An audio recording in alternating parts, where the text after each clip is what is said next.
আমরা যে বলছি যে এই ইজি ম্যাথ বইটা নিলে 100তে 100 পাওয়ার প্রিপারেশন হয়ে যায়, এটা আসলে কিভাবে? চলো আমরা আজকে দেখবো আসলে এই বইয়ের সাথে শিক্ষক ফ্রি বলতেছে, কিন্তু বইয়ের মধ্যে আছেটা কি, এই বইয়ের ভিতরে কন্টেন্টগুলো আমরা আজকে দেখবো। দেখো, আমরা যদি এখানে খেয়াল করি, আমাদের এই ইজি ম্যাথ বইয়ের একটা অধ্যায় নিয়ে আমি দেখাচ্ছি যে এই একটা অধ্যায় কিভাবে বিশ্লেষণ করা হয়েছে। মনে করো আমি এখানে প্রথমে দ্বিতীয় অধ্যায় নিয়ে আলোচনা করছি। এই যে দ্বিতীয় অধ্যায়, প্রথমেই দেখো বলা আছে বেসিক কনসেপ্টস। এই বেসিক কনসেপ্টটা কি? অর্থাৎ একটা অধ্যায় শুরু করতে গেলে আমাদের বেসিক জিনিসগুলো আগে জানতে হবে। সেই বেসিক জিনিসগুলো এখানে সুন্দরভাবে গ্রাফিক দিয়েও কিন্তু তোমাদেরকে বোঝানো হয়েছে। তারপরেও যদি তুমি এটা পড়ে না বুঝো, কোনো সমস্যা নেই। এই যে একটা কিউআর কোড দেখতে পাচ্ছ, এই কিউআর কোডটা স্ক্যান করলেই এই বেসিকটা একজন শিক্ষক এসে তোমাকে সুন্দরভাবে বুঝিয়ে দিবে। এখন কথা হচ্ছে, বেসিক তো পড়া হলো, তারপর কি?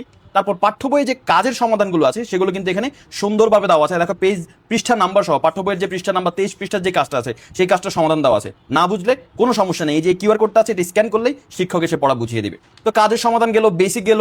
এখন আমরা কি করব? এখন এই যে দেখো অনুশীলনী 2.1 যতগুলো প্রশ্ন আছে সবগুলো প্রশ্নের সুন্দরভাবে সমাধান দেওয়া আছে। তুমি বুঝতে পারো নাই কোনো সমাধান, কোনো সমস্যা নেই। এই যে কিউআর কোডটা আছে এই কিউআর কোড স্ক্যান করবা, তাহলে শিক্ষক এসে তোমাকে পড়া বুঝিয়ে দিবে। তো পাঠ্য বইয়ের কাজের সমাধান গেল, পাঠ্য বইয়ের সমাধান গেল, বেসিক জিনিস আমাদের জানা হলো। তার পরবর্তীতে আর কি? এখন দেখো আমরা যদি এর পরবর্তীতে দেখি বইতে কি আছে। দেখো এখানে বিগত বছরের যে বোর্ড পরীক্ষার সৃজনশীল প্রশ্ন আছে এই দ্বিতীয় অধ্যায় থেকে, সেই সৃজনশীল প্রশ্নগুলো সুন্দরভাবে, যেমন দেখো ঢাকা বোর্ড 2025 এই প্রশ্নটার সমাধান সুন্দরভাবে এখানে দেওয়া আছে। ইভেন দেখো বিকল্প পদ্ধতিতেও সমাধান দেওয়া আছে। তারপরেও যদি তুমি এই সমাধানগুলো দেখে না বুঝো, কোনো সমস্যা নেই, কিউআর কোড স্ক্যান করবা, শিক্ষক এসে বুঝিয়ে দিবে। এছাড়া দেখো বিগত বছর যতগুলো বোর্ড পরীক্ষার প্রশ্ন আছে সবগুলো, এই দ্বিতীয় অধ্যায়ের যতগুলো বোর্ডের প্রশ্ন আছে সবগুলো সাজিয়ে দেওয়া আছে। এখন আসো, এই বোর্ড পরীক্ষার প্রশ্ন, সৃজনশীল প্রশ্নের পরে আর কি আছে এই বইতে? এরপরে আছে বিগত বছরের বোর্ড পরীক্ষার প্রশ্নের বিশ্লেষণ। দেখো কোন প্রশ্নটা আমাদের টাইপ 1 থেকে কোন প্রশ্নটা কোন বোর্ডে কতবার আসছে সবকিছু এখানে ডিটেইল দেওয়া আছে, যেটা দেখে তুমি নিজেও বুঝতে পারবে যে কোনগুলো গুরুত্বপূর্ণ বেশি। তাছাড়াও এখানে বলে দেওয়া আছে কোন পার্সেন্টেজ অনুযায়ী 99% ইম্পর্টেন্ট, 70% ইম্পর্টেন্ট, 99% ইম্পর্টেন্ট, সেই ইম্পর্টেন্স অনুযায়ী কিন্তু তুমি নিজেও সমাধান করতে পারবে।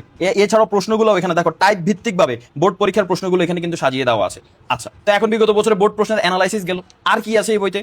সবচেয়ে মজার একটা জিনিস, এই যে দেখো বহু নির্বাচনী অর্থাৎ টাইপ ভিত্তিক আকারে প্রশ্নোত্তর আছে এবং সাজেশন আছে। এখানে প্রত্যেকটা প্রশ্ন, আমাদের এই প্রত্যেকটা অধ্যায়ের প্রশ্নগুলো টাইপ আকারে দেওয়া আছে। মনে করো এখানে একটা টাইপের, এই যে টাইপ 1 এর মধ্যে কতগুলো প্রশ্ন আছে, দেখো টাইপ 1 এর মধ্যে 39টা প্রশ্ন আছে। প্রত্যেকটা প্রশ্ন একই রকম, তুমি জাস্ট 2-3টা সমাধান করতে পারলে বাকি সব সমাধান করতে পারবে। কিন্তু তারপরেও না পারলে কোনো সমস্যা নেই, এই কিউআর কোড স্ক্যান করলে শিক্ষক এসে তোমাকে পড়া সম্পূর্ণভাবে বুঝিয়ে দিবে, একদম সবগুলো এমসিকিউ। ইভেন তুমি যদি ক্যালকুলেটর শর্টকাট জানতে চাও তাহলে সেই ক্ষেত্রে দেখো পাশে আরেকটা কিউআর কোড দেওয়া আছে। এই কিউআর কোডটা যদি তুমি স্ক্যান করো তাহলে তুমি ক্যালকুলেটরের মাধ্যমে কিভাবে কম সময়ে অ্যান্সার করতে পারবে এবং পরীক্ষায় অন টাইমে সাবমিট করতে পারবে সেটাও কিন্তু এখানে দেওয়া আছে। তো একটা অধ্যায়ের একদম সম্পূর্ণ বিশ্লেষণ তোমাকে দেখানো হলো যে একটা বইয়ের মধ্যে কি কি আছে। শুধু এই যে দ্বিতীয় অধ্যায় তা না, প্রত্যেকটা অধ্যায় ঠিক একইভাবে সাজানো হয়েছে। এই যে দেখো তৃতীয় অধ্যায়ের ক্ষেত্রেও, তৃতীয় অধ্যায়ের বেসিক কনসেপ্ট, বোর্ড পরীক্ষার প্রশ্ন, পাঠ্য বইয়ের প্রশ্ন, কাজ সবকিছু দেওয়া আছে। তাহলে তুমি বলো এই বইটা নিলে তোমার আর কিসের প্রয়োজন? কোনো কিছুর প্রয়োজন আছে? কিচ্ছুর প্রয়োজন নাই। তোমার যদি 100তে 100 প্রিপারেশন নিতে হয়, এই বইয়ের উপর আর কোনো প্যারাসিটামল নাই। কারণ এই বইয়ের মধ্যে তুমি যা দেখতে পেরেছো, এই জিনিসটা তুমি কোনো বই নিলে বা কোথাও পড়লে একসাথে গোছানোভাবে অবশ্যই পাবে না। আর এই বইটা নিলে তুমি যখন মনে করো রাতে 2টা বাজে পড়তে মন চেয়েছে, তখনই কিন্তু তুমি শিক্ষক পেয়ে যাবে। তাই আমরা বলতেছি বাংলাদেশে এই প্রথম বইয়ের সাথে শিক্ষক ফ্রি। আর তোমার হচ্ছে টার্গেট থাকবে এবার 100তে 100। তাই যারা বইটা সংগ্রহ করার চিন্তা করতেছো কি আছে না আছে, আশা করি এতদিন ক্লিয়ার হয়ে গেছে এতক্ষণে। সেই জিনিসটা তাহলে বইটা সংগ্রহ করে ফেলো, আমাদের ওয়েবসাইটে গিয়ে অর্ডার করে ফেলো এবং তোমার প্রিপারেশন এখন থেকে শুরু করো।